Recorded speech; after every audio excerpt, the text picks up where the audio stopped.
Sébastien, bonjour. Bonjour Stéphane. Sébastien Pham, donc je rappelle, vous êtes DSI de Mastéos. Tout à fait, oui. On va parler avec vous de TCO, de Total Cost by Ownership, mais avant de rentrer dans le vif du sujet, peut-être une rapide présentation de Mastéos, de son métier. Oui, Mastéos, c'est une société créée il y a 3 ans et nous proposait pour le compte de particuliers de réinventer l'expérience dans l'investissement immobilier en les accompagnant sur la recherche de biens, le financement, la rénovation et la mise en location, tout ça pilotable au travers d'une application mobile. Mastéos, on est en termes d'effectifs, on est sur quel nombre? Alors, société en hyper croissance, aujourd'hui nous sommes 400, nous avons doublé nos effectifs quasiment en 6 mois. Voilà. Oui, alors effectivement, avant de rentrer sur la question du coût, vous êtes le DSI, donc quel parc informatique vous avez entre les mains? Aujourd'hui, un parc exclusivement constitué de produits Apple. 90% de nos équipements sont des produits Apple, choix fait par nos salariés. Donc choix fait par vos salariés, parce que la politique de la maison, c'est de laisser le collaborateur choisir son poste de travail? Tout à fait. Nous sélectionnons les équipements en fonction de la typologie de poste et chaque salarié ensuite, au moment d'intégrer la société, choisit l'équipement avec lequel il souhaite travailler. Alors, vous avez dit que c'était un parc qui était essentiellement composé de Mac.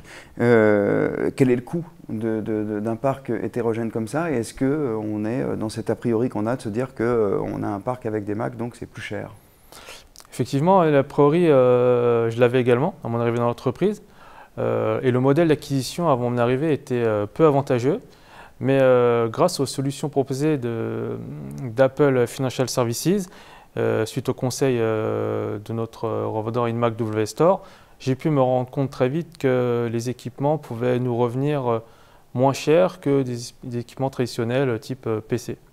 Parce qu'avec Apple Financial Services, donc, vous avez la possibilité de souscrire un contrat de location, plus que de rentrer dans une phase d'acquisition du matériel. C'est aussi ça, non? Tout à fait. Nous, en tout cas, nous sommes dans un modèle où nous louons nos équipements. Et en fait, l'acquisition n'est quelque chose qui n'est pas dans notre choix, car au bout de 3 ans, l'équipement, ce qui est intéressant, c'est de se dire qu'il va être recyclé, qu'il aura une seconde vie, et nous permettre également de renouveler notre parc de façon régulière. Le modèle d'acquisition présenté par InMac WStore nous permettait d'avoir des coûts de mensualité plus faibles, de par le fait que la machine a une forte valeur résiduelle au bout des 3 ans, ce qui permet de réduire la mensualité des loyers. Et au final, lorsque j'ai fait des projections financières, je me suis rendu compte qu'avoir des Mac en leasing revenait moins cher qu'avoir des PC en leasing. À configuration égale? À configuration parfois même supérieure. En termes de coût, justement, puisque c'est un peu la question qu'on se pose, et c'est ce qu'on a envie de savoir, les économies, elles sont de quel ordre à peu près? Avant d'arriver dans l'entreprise, avec le nouveau modèle auquel j'ai adhéré, on a pu réduire les coûts de 50%. C'est quand même conséquent. L'accompagnement InMac WStore a permis de faire ces économies. Et surtout, auprès de la direction financière, se dire, voilà, aujourd'hui, être complètement équipé de Mac revient pas plus cher en tout cas, même moins cher, et ça nous a permis donc de répondre aux besoins de nos collaborateurs.